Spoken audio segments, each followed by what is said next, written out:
you how I fell in love with David's books. I was telling him this story. You all know I'm a librarian here in town, and one of the best parts of my job is buying books with your money. And I was having kind of a down day, and most of you who know me know I'm a dog lover, especially my baby Ted. And I was looking for a dog book, and I was doing audiobooks, and I saw this book called Deck the Hounds, or The 12 Hounds of Christmas. 12 Hounds? Neither are correct? Okay, it was about 12 puppies at Christmas, and I said, "Aw." So I bought it, and as luck would have it, I was the first to listen to it, and I had to pull over on my way home because I was laughing so hard. And his book just made my day. And then, of course, they're like Pringles, you can't have just one, right? So I will say the library has all of his books, especially his Andy Carpenter books. I've been listening to Dog Tags recently, and there's a scene where Andy is trying to get a bail hearing for a dog. And even though I have read that book before and listened to that book before, I still had to pull over and love and laugh my full head off. So I have been, as my son would say, stalking David on Facebook for a couple of years now. And he graciously agreed to come and present to us. So please join me in welcoming David.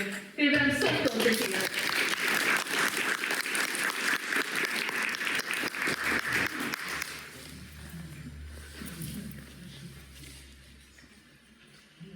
Thank you. So usually when I do these, is this working okay for me? I have this practice dribble that I spout, right? But it's now been 2 years. I haven't done one because of COVID. So this dribble will be a little more disjointed than usual. What I do is I talk about my 3 careers and then a little bit about dogs. My first career, I was a movie executive for most of my adult life. I was president of marketing for TriStar Pictures and executive vice president of MGM. And I was the least successful marketing executive in the history of Hollywood. I've buried more movies than any other 5 people. And they were movies with important people. I mean, Bruce Willis, Sunset and Blind Date, Arnold Schwarzenegger, Red Heat and Running Man, Meryl Streep, Still of the Night. Just jump in if you've seen any of these, okay? Tom Hanks, who has the most $100 million movies of anybody in Hollywood. I buried 3 Tom Hanks movies. Every Time We Say Goodbye, Nothing in Common, and Volunteers. George Lucas and Jim Henson, who were arguably, along with Walt Disney, like the two to three leading people in family entertainment. I killed a movie that Henson and Lucas collaborated on. Lucas produced and Henson directed. It was called Labyrinth. I know. Every time I say that, people say like they know it and love it, right? Where were you when it opened? I was there. It was a disaster. I wasn't even good at that which you have to be good at, which was making excuses why a movie fails. We had a movie called Gabby, G-A-B-Y. And it was a terrific movie. It's a true story of a woman who had such a debilitating disease that she could only move one part of her foot, and she typed novels with it. And it was amazing. And Norma Alejandro got an Academy Award nomination for it. It was a wonderful movie. And it opened, and there's more people in this room that saw that movie opening weekend. And I came in on Monday and I said, well, of course, who's going to go see a depressing story of a woman who can only move one foot and types novels? 6 months later, my left foot opened, right? Which was the same story, and it was a smash. So the thing about the movie business is it's incredibly, how do I put this? All that's important to people is the movie, okay? That's all anybody thinks about. There's no outside world. So we had a movie called The Blob, a remake of The Blob, okay? Had to be made. And we did TV spots for it. And when you do TV spots, you have to send it to what's called the Motion Picture Association of America, and they tell you whether it's okay, you know, if it's too violent or too sexy or whatever. So we had a scene in this commercial that the guy, a dishwasher guy in a restaurant, goes over to the sink and he looks down the drain and there's like a gurgling noise and the blob comes up through the drain, grabs him by the face and pulls him down through the drain. And then there's a little burp in the drain when it's done. Right? So for some reason they thought that was too violent for children to see. So I argued with them for an hour. And keep in mind, the movie was going to die no matter what. Okay? There was no chance the movie was going to be successful. I argued with them for an hour, and finally the woman got so frustrated that she put her boss on the phone. Her boss was, you ever heard of Jack Valenti?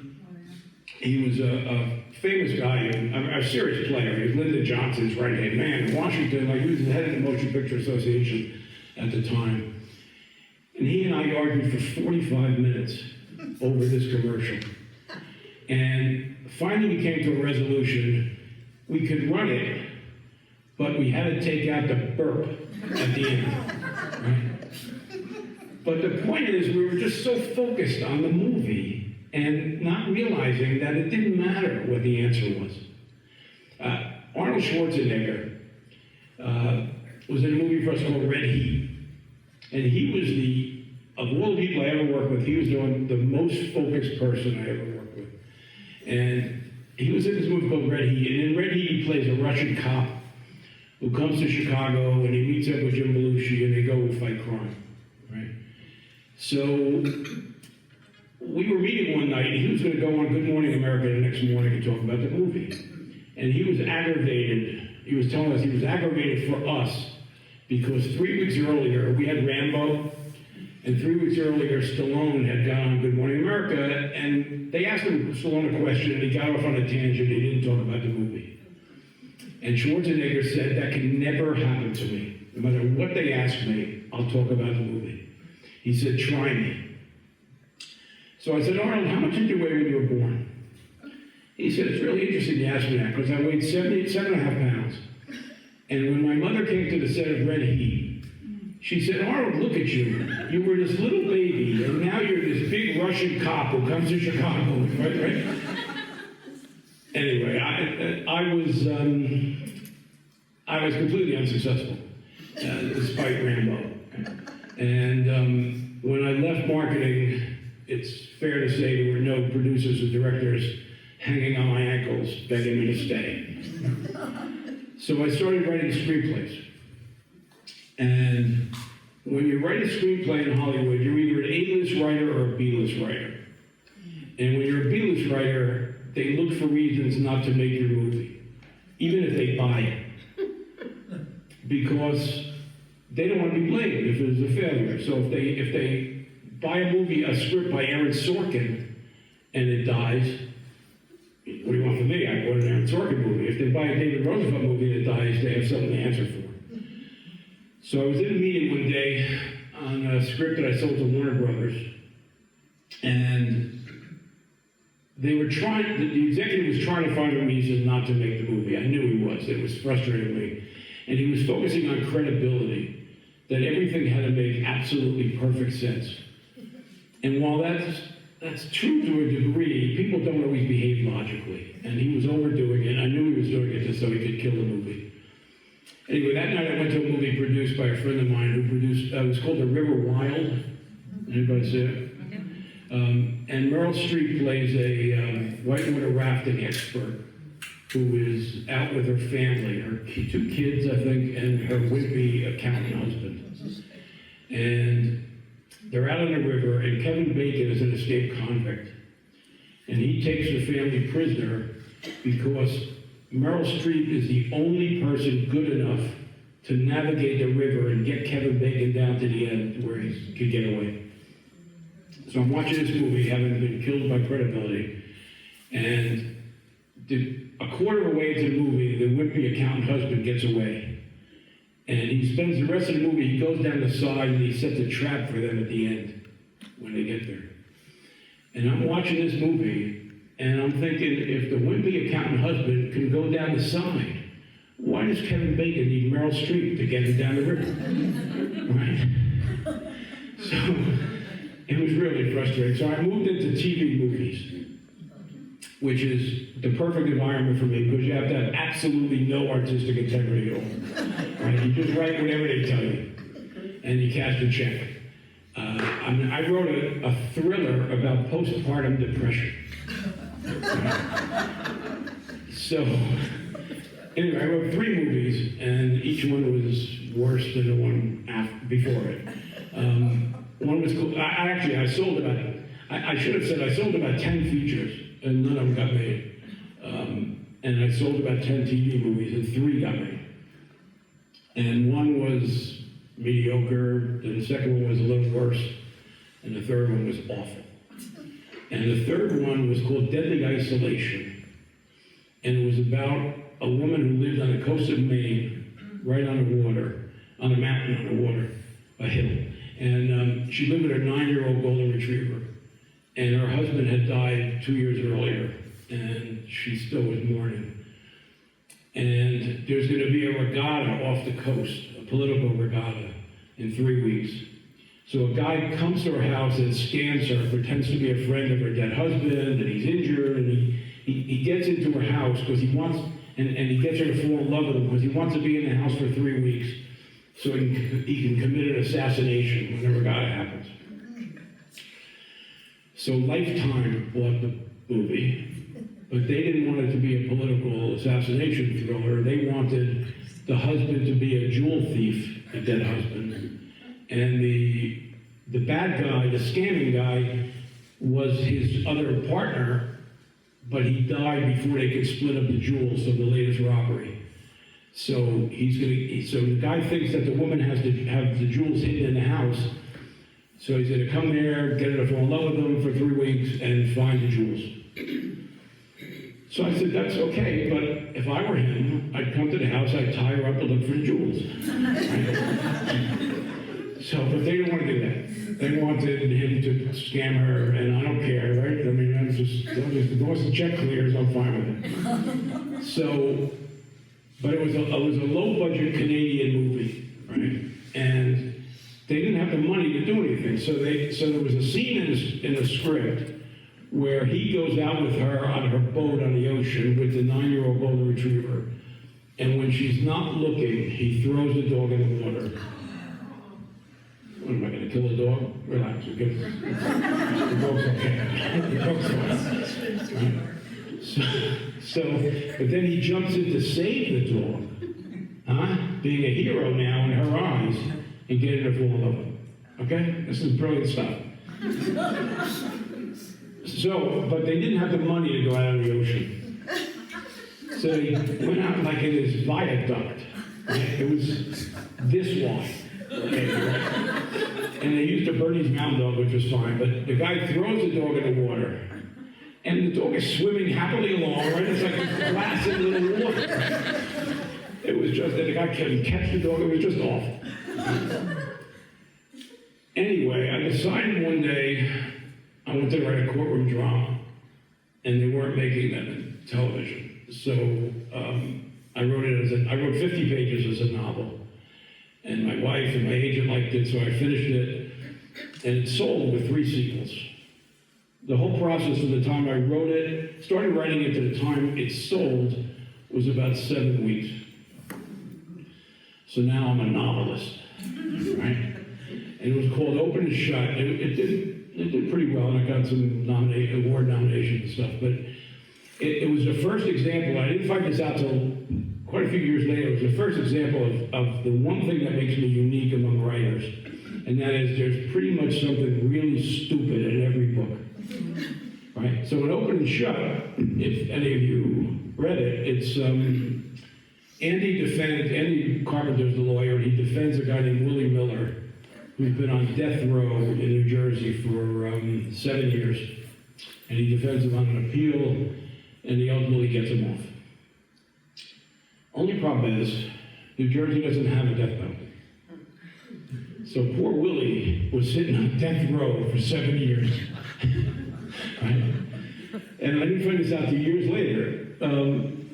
But the book did okay. And then the second book was called First Degree, which I really liked. And the Publishers Weekly said I was one of the 5 leading rising stars in fiction. They have since retracted that. with an apology, a poignant apology to the readers, really.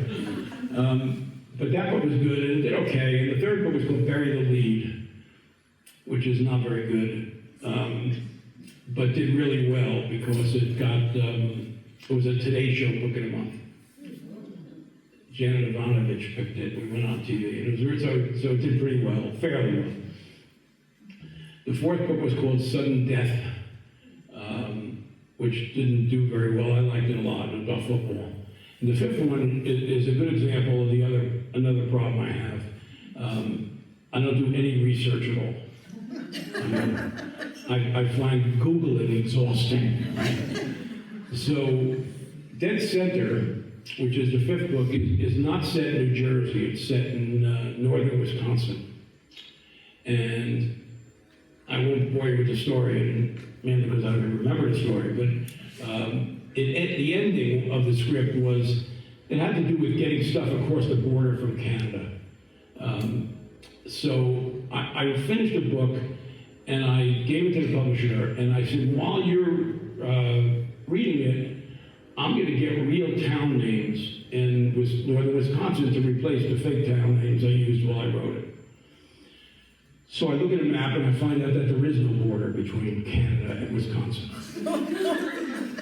That Canada is bordered by Minnesota, Michigan, and Lake Superior. So, I'm sorry, Wisconsin is bordered by, you get to, so now I'm stuck, because the whole story revolves around this stuff coming from Canada. So I had to create, now that I had to make them fly the stuff in over Lake Superior. And I had to create an airport. And I had to make the bad guys pilots. And then I screwed it up again because Andy solves the crime having something to do with the bad guy didn't file a flight plan or something. That had something to do with solving the crime. And then the book comes out, and I got 5,000 emails from people, pilots, who said that you don't have to file a flight plan. Fresh off that triumph, I wrote Play Dead. And Play Dead was going to be the last Andy. They were doing okay, but it was going to be the last one. And what would have happened to American culture as we know it if that was true, right? But it was the first book in the series. Andy had a dog and had a rescue girl, but it was the first book in the series where the dog was actually important to the story. So they put a golden retriever on the cover. And it sold twice as many copies as even the Today Show book, right? And people would write to me and say, I feel bad, I bought it only because of the cover. Like, I could care less. So it did great. By my standards, it did really well. So I decided to write another one. Now, when I write a book, I have no idea what it's going to be about, every step of the way, really. But I literally started having no idea what it's going to be about. I just write. And the publisher knows that, and they, even though you're not supposed to do it that way, they're okay with it, but they trust me. So I agreed to write the 7th book. And of course, I had no idea what it was going to be about. And they do the titles, and they came with the title with New Tricks. And a few days later, they sent me a cover. And the cover was a golden, we had 2 dogs, a golden and a Bernese. So I literally wrote the book to the jacket. Which I don't think is how Hemingway used to do it. So anyway, I wrote that book, and the stupid mistake in that book, and it was a beauty, Lori gets shot in the thigh, and she almost bleeds to death. And there was a Washington Redskin defensive back named Sean Taylor who actually died that way by being shot in the thigh. But I wrote in the book that the reason Lori bled so much from the bullet in her thigh is that it severed her carotid artery.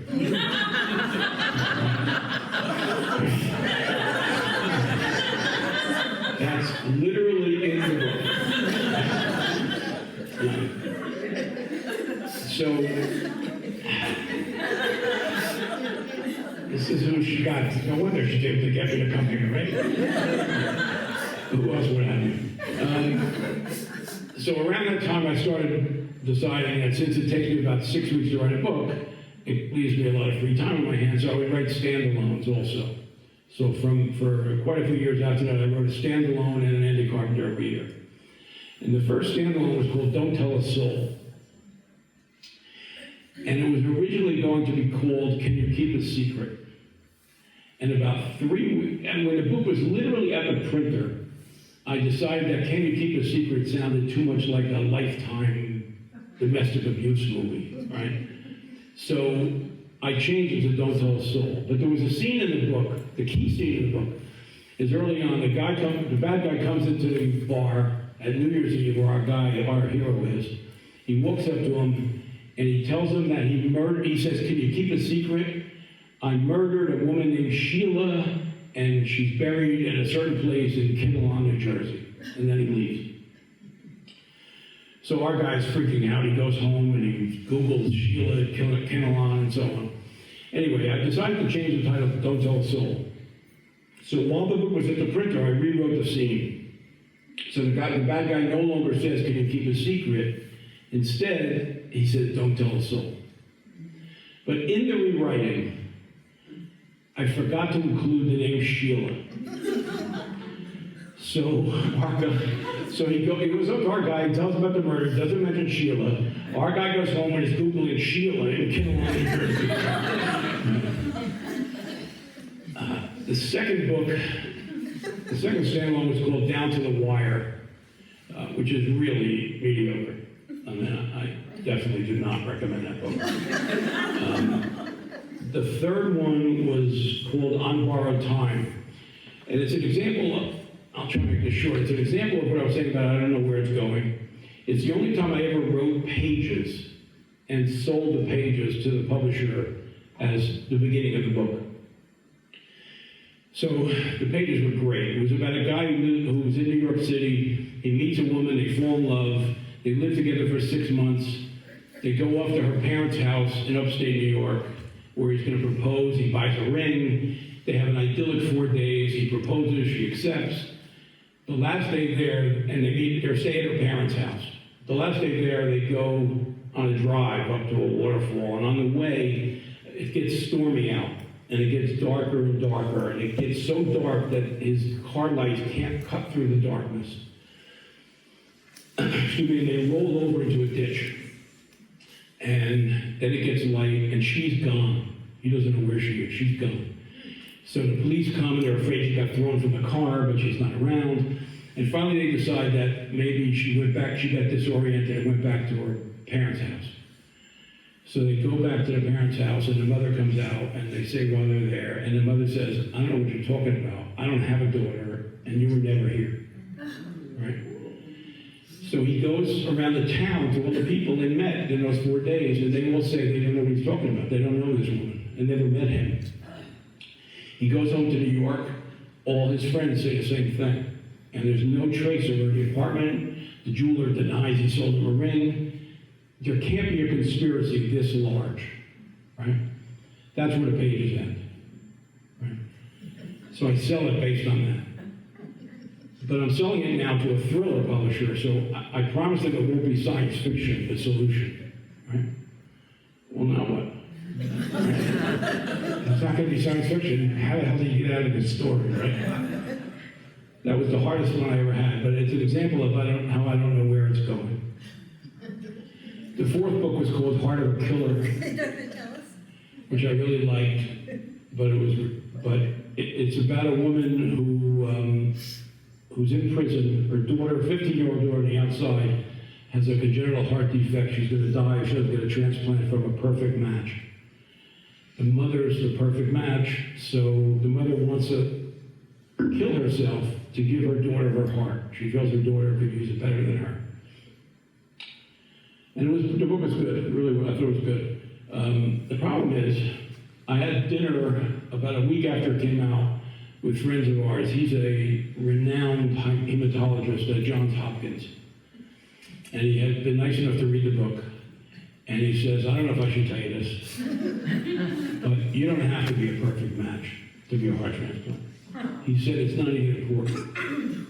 And he said if it was important and you needed a perfect match, it wouldn't be the mother, it would be a sibling. So the entire premise of the book is bullshit. The whole book is based on needing a perfect match, which is total fantasy.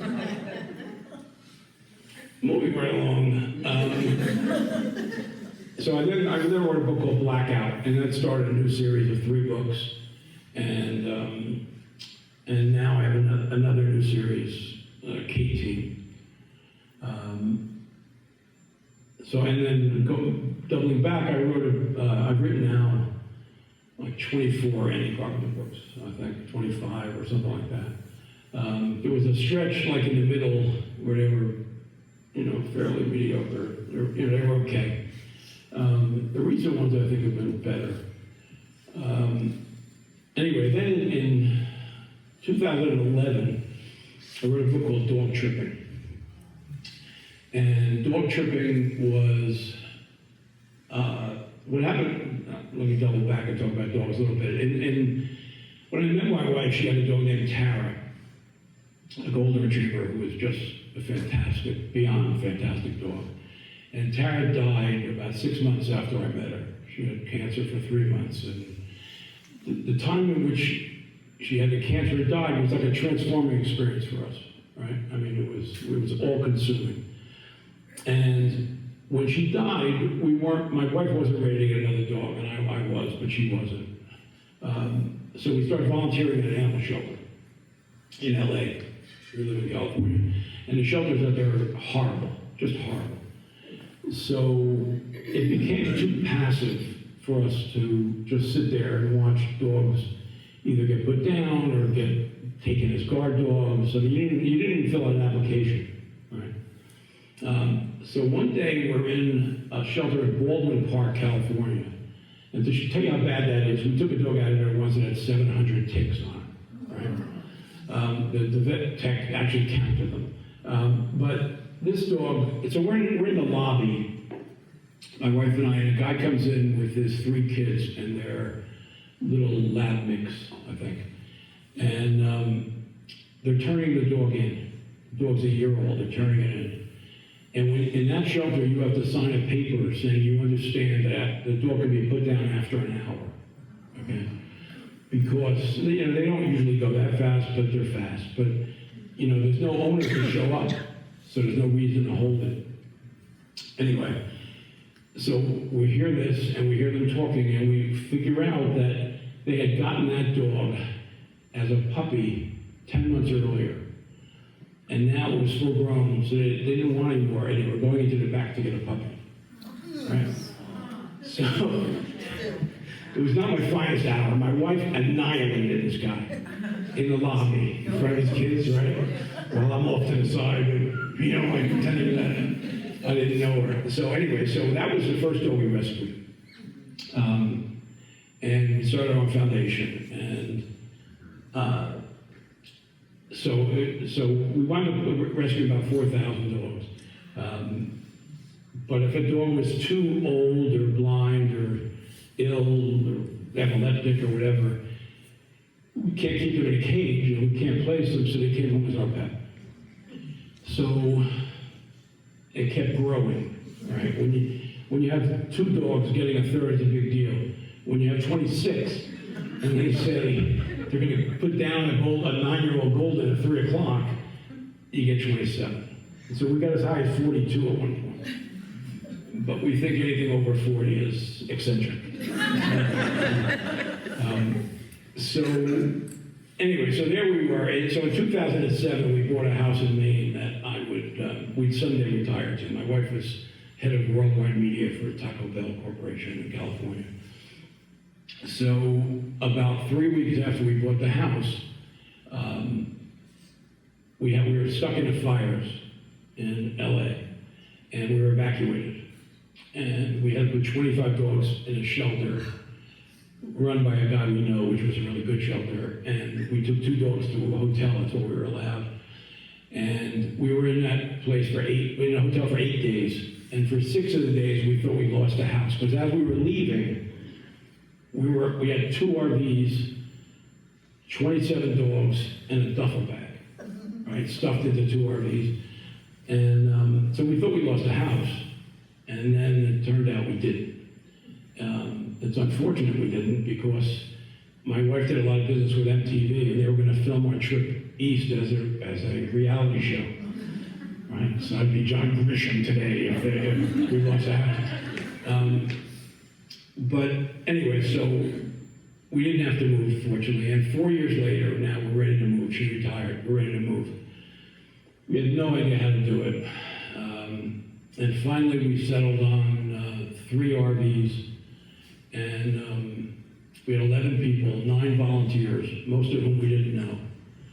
Readers who we flew into California to go with us. And it was horrible, right? I mean, it was the worst time of my life. It was miserable, it was cold, it was terrible. And the other 10 people on it would tell you it was the greatest adventure of their life. I mean, they keep emailing on anniversaries, like they loved every second of it. And it was horrible. I mean, every time we stopped, the dogs wanted to get off the RVs, right? And they're old arthritic dogs. We had to help them off. And if you've ever driven an RV, and I never will again, I have like RV PTSD. You have to stop for gas every 20 minutes. Right? You fill up with gas, you drive 4 blocks, you have a quarter of a tank left. Right? So they want to get off every time. So we had 200 feet of plastic fencing. So we created our own dog park each time we stopped. Right? It was horrible. So anyway, so I wrote a book called Dog Tripping, and it's that story. And it actually was very significant to my career. I mean, I wouldn't be here if not for that. I wouldn't be in Proctorsville. By the way, Proctorsville, is anybody from Proctorsville here? Yeah, this is it. You can't get there from here. I was on my GPS, about 6 miles away, and I passed a sign which listed a whole bunch of towns, right, and the distances. And like every town you could think of was on there. Rio de Janeiro was on there. No Proctorsville. Anyway, where was I? It's winding down here. What? Oh, yes. So anyway, so I wrote that book. And what happened was, Dog Tripping and an Andy Carpenter book, I wrote back to back. And they came out on the same day. And and it really helped me, because Dog Tripping was like, it's nonfiction, so it was a whole different set of critics, and it reached different people, and then they crossed over. It was really helpful. But the thing I was amazed about Dog Tripping was, I wrote it, if you read the Andy Carpenter books, it's Andy talking in first person present tense, right? It's Andy's voice. And Dog Tripping is my voice. And I was really surprised to find out that it's the same voice. It really, truly was. Anyway, so Dog Tripping did really well. And then I wrote a book after that, which I've mentioned to you before, called Lessons from Tara, which is about dog stuff, our rescue, without the trip. It's Dog Trip, it's a sequel without the trip. And it's the favorite book I've ever written. And it didn't do well at all. But what happened was, there's a lot of things I'll say, and I'll take questions if you have any, but I wrote these 2 dog books, and the publisher wanted me to write a 3rd, and I had nothing left to write. In fact, in Lessons from Tara, when you sign a contract for a book, you have to write a certain number of words, right, contractually. In the case of Lessons from Tara, I think it was 65,000. So, but I didn't have 65,000 words to write. So maybe I had 60, right? So when I went through it, and you'll see it if you read Lessons from Tara carefully, if you read it all, instead of saying, I took Cheyenne to the vet, I say, I grabbed the leash, I went over to Cheyenne, walked her out to the car, and went to the bed. That's another 20 words, right? So there's a little bit of fluff in that book. Anyway, so now I'm doing 3 books a year. The next one comes out in 2 weeks. It's called Citizen K9. Get it? Citizen K9. Don't do subtle ones. Is there a rosebud in it? Yeah. I'll just tell you one quick story. When I wrote my first TV movie, it was called To Love, Honor, and Deceive. And we used to go into the Starbucks every day in Santa Monica. And this woman, I guess I talked to her, she knew about this movie. It was going to be on TV. It was on ABC that night. And I come in the next morning, and her name is Donna, and she says, oh, God, I love that movie. It was fantastic. So a woman standing next to me said, what are you guys talking about? And I said, To Love, Honor, and Deceive. I said, self-deprecatingly, you got your Citizen Kane, you're Gone with the Wind, and you're To Love, Honor, and Deceive. And Donna said, oh, I hated Citizen Kane. Right? So the quote for the review ad could have been better than Citizen Kane. Donna from Starbucks. Anyway, so it's called Citizen K9. The titles are embarrassing. There's one coming up that's really beyond belief. But the second book is called Holy Chow. Get it? This is serious literature, okay? And the third one, I write a Christmas Andy every year now.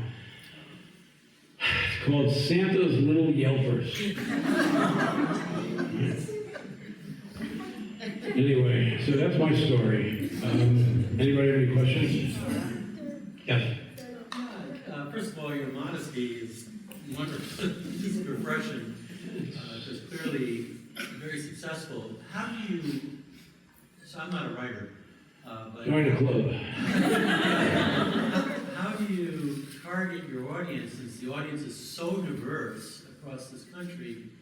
And by that I mean, how do you write so that you are not, or how do you distribute information in what you write so you don't risk insulting your audience versus educating the audience, that dichotomy? In other words, what are you assuming about your audience when you're writing? So you can Assuming they're not very intellectual, I can tell you that. But I don't. Mostly the only thing that offends my audience would be if a dog got hurt, right? I mean, I could kill 50 people, and if a dog hurts a paw, I'd never hear the end of it. In terms of, but novels aren't like that. So when we were in the movie business, when I was in the movie business, we needed to reach a wide segment, right? A huge amount of audience. Books aren't like that. You know, you can be hugely. John Grisham sells less books than one of our failed movies that sold tickets, right? So you really don't have to be that wide with it. You have to find your niche, and hopefully the niche is big, and you do it, right? I don't like to venture into, certainly Andy's not political, right? And people are so sensitive. I mean, I guess it was Lessons from Tara. I wrote a true thing that happened. A dog was abandoned at our vet hospital. A 13-year-old chow mix named Willie. People dumped it and never came back. Well, who's going to take a 13-year-old chow mix, right? So we used to advertise in the LA Times to get people to come and see the dog and so on. And my wife wrote an ad, tell them Willie Boy is here. And so I get a call a few days later from a voice that I knew I recognized, but I couldn't place it, right? And it was somebody who wants Willie, okay? And so it turned out it was Charlton Heston, okay? Rescued Willie and gave us a nice donation for the next few years, actually. So I wrote in Lessons from Tara that even though, I'm paraphrasing now, but it's pretty close, even though Charlton Heston and I are on opposite ends of the political spectrum, what he did was really terrific, and I praised him, right? And I got people that wrote to me, I should keep politics out of my books, right? I mean, it was as inoffensive a way as you could possibly describe it. So I don't even go there, but I have no reason to read in these books. Yes? So my husband and I kind of have this game where we cast the characters in your Andy Carpenter books. Who would play Andy and Lori and Billy and Marcus in the game? I don't know. I always ask that question. When I was in the movie business, part of my job was to know every actor and actress, right? And what they could do, and what they'd be good for, and that kind of stuff. Because we were constantly asked for recommendations. I don't know anybody now. I'm a complete dinosaur. Okay? I mean, when somebody asks me who should play Andy, I'm thinking Peter Falk would be good. I mean, I have no idea. So no, it almost got made into a TV series, and they were talking about Noah Wiley at the time. The most aggravating thing that's happened to me in my writing career was Steve Carell signed on to produce and star in a film version of Dog Tripping, and it still didn't get me. How annoying is that? He would have been, I think he'd be good for Andy too, actually, but he's older than Andy. Yes? So, when children are children, they sometimes have a passion, and people might say, oh, they're going to become this, or they have the ability or the talent or whatever. Were you like that when you were little, like 5 years old, 6 years old? Is this a surprise that this is where you are now as a writer? Certainly wasn't to write. I mean, I didn't start writing until relatively late in life. And I don't really enjoy it.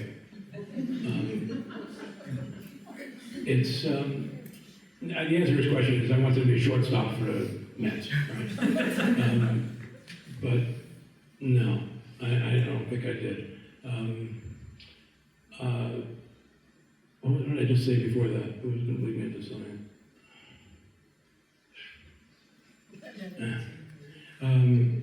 So no, I didn't.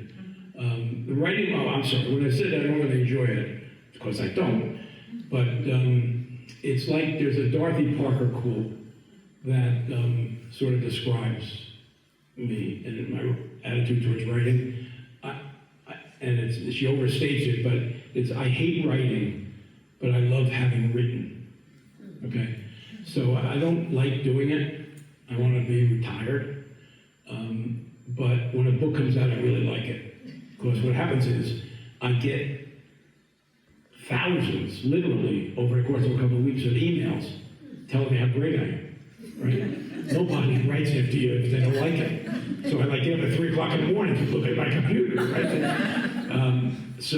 But I like having the book out there and it has a life of its own, and I really like that.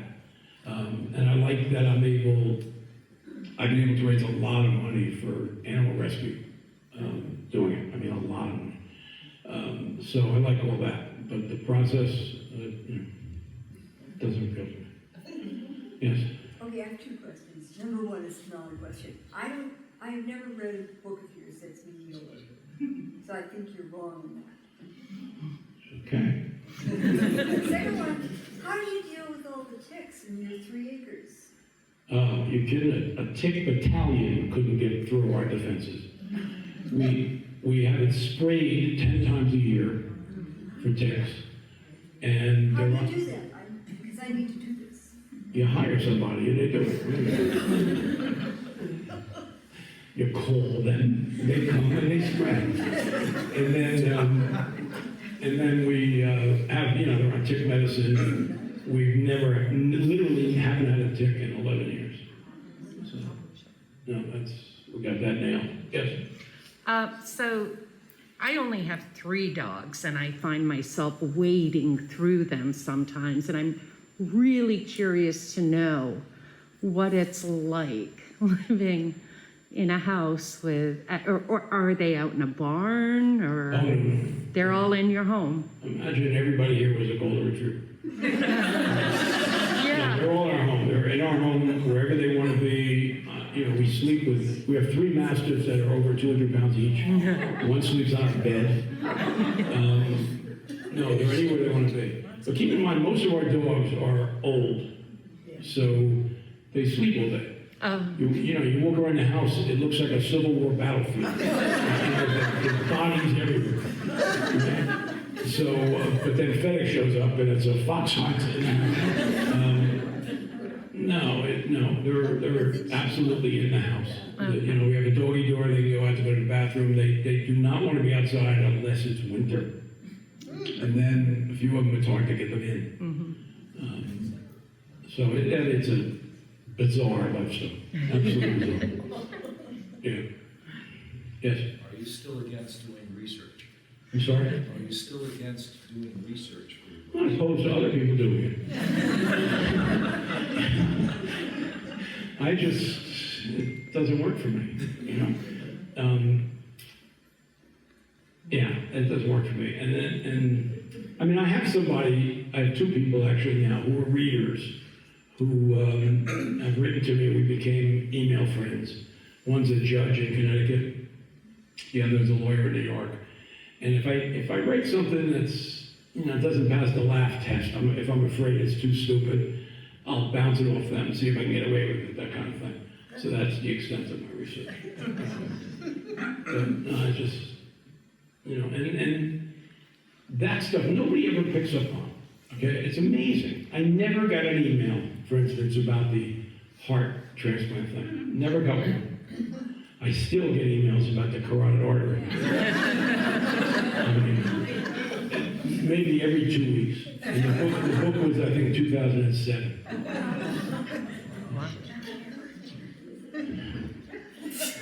Yes?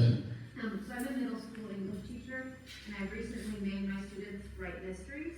I'm sorry, I can't hear you. I'm a middle school English teacher, and I've recently made my students all write mystery stories. I'm wondering what advice you would give them about their writing, before their writing. About how to write mysteries, or? Yeah. Or what they should know if they're writing stories in general. Honestly, nothing. They don't do it the way I do it. But, real writers have, an outline. When you sign a contract with a publisher, you're supposed to give them an outline of the whole book. And I just can't do it. But I never trained as a writer because I started late in life and I just happened into it. Your students have to finish it because it's an assignment. The only advice I ever actually give people about writing is to do it. Not to agonize over it, not to say I have to do it someday. Just to write it, because then it has a life of its own. And then if it's any good, maybe you'll go somewhere, or maybe it's just good for yourself to have done it. But in your case, it's not your case. But no, I have a plan. I guess that I do signings with writers that spent 3 years writing a book. And they're probably really good, but 3 years. If I wrote 5 words a day, it would take 3 years. Anybody else? Do you think you'll do any more standalones? No. No, they didn't do that well. It's like, I'm like the dog guy, people refer to them as the Tara books. Tara has almost nothing to do with these books. So no, they didn't do that well, and the K-Team books, which include Andy and the others, are doing very well. And I nailed it last time, because what's the name of that book? Animal Instinct, is that? Yep. They now work on cold cases for Patterson Police Department. So it's like an easy entry each time. I don't have to create something new, so it's a pleasure. So I'm not going to screw that up. So no, but I don't think so. I wrote a book once, which I loved, called Good as Gold, okay? And it was for a young adult audience, and it never sold. It wasn't like edgy enough. They won Hunger Games apparently, right? And I'm rewriting that now. And my publisher wants it from a slightly different perspective, but it's a story I just absolutely love. So that technically is a standalone, and I'm writing it now. What's it gonna be called?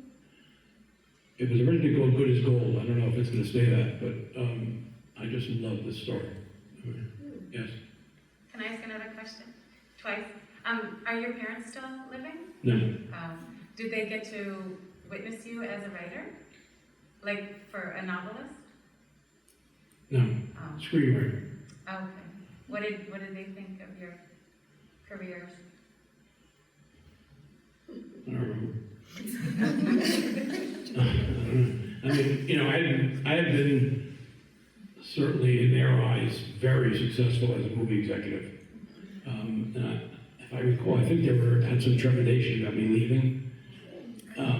But despite my lack of success, we were a New York-based company, TriStar Pictures, and Sony bought us and was moving us to California. And I didn't want to move, and that's why I quit to write. So I think they had trepidation about that, but as they probably should have. But that's all I remember. I don't think they ever saw one of my TV movies. Yes. Are you from New York? Or Yeah. Jersey in here. Was it your school that? Sorry? How did you develop the love to write? And I did. And don't plan to. that's how you develop your hatred. The skill. Where did the skill come from? I mean, honestly, this will sound overly self-deprecating, but I don't, maybe until recently, but I don't really consider myself a writer. In that, and I know I am now, right? But these books are just me talking. You know, so it's like it just comes easy. So, and like I said, I never learned to craft. I never learned to be painstaking about it. So it just is. But no, but yes, I'm from New York. In fact, when we were in California, and people would come to adopt a dog, as soon as I said the word dog, they knew where I was from. Somebody else had a question? Yes. Patterson, why did you pick Patterson? That's where I grew up. Oh, okay. You know. Yeah. They say the right way, you know. That's why there's so few women in my books.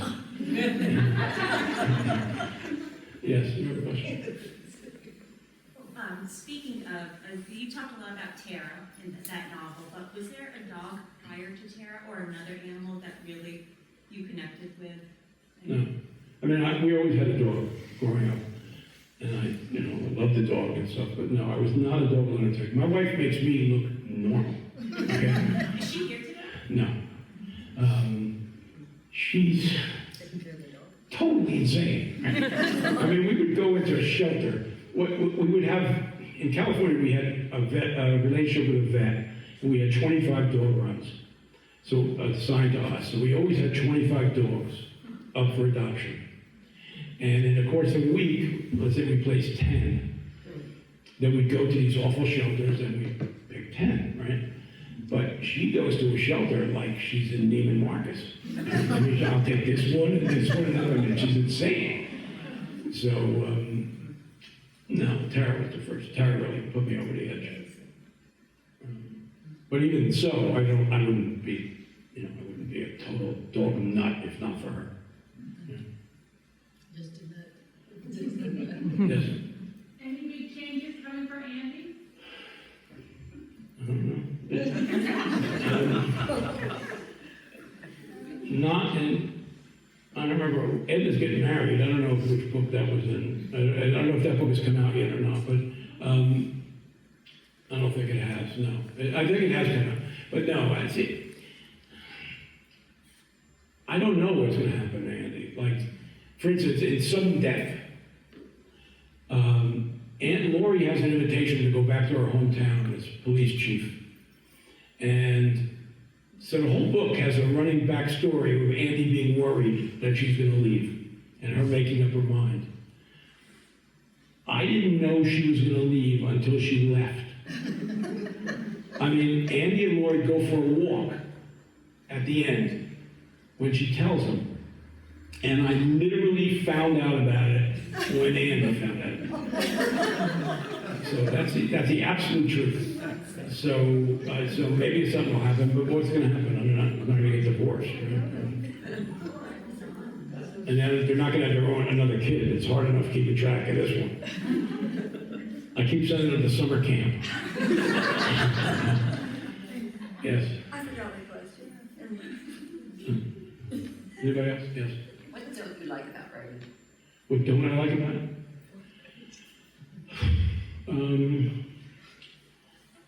Yeah, it's self-inflicted. Okay, so what happens is I have 3 books a year, which gives me 4 months to write a book.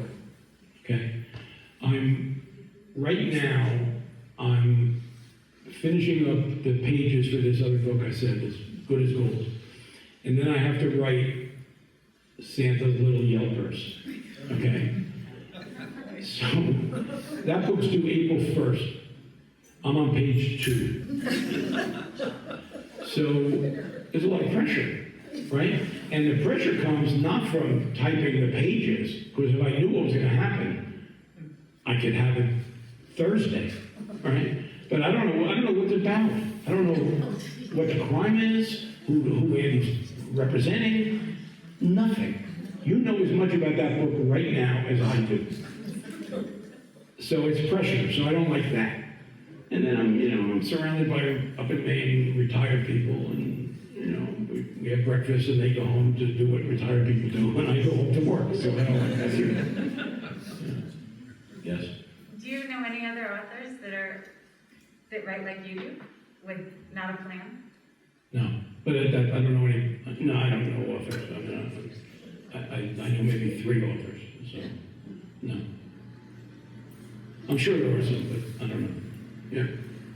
Do you play these scenes in your head? Maybe when do that ideas come to you? While you're at the keyboard, or maybe you're driving? No, while I'm at the keyboard. Okay.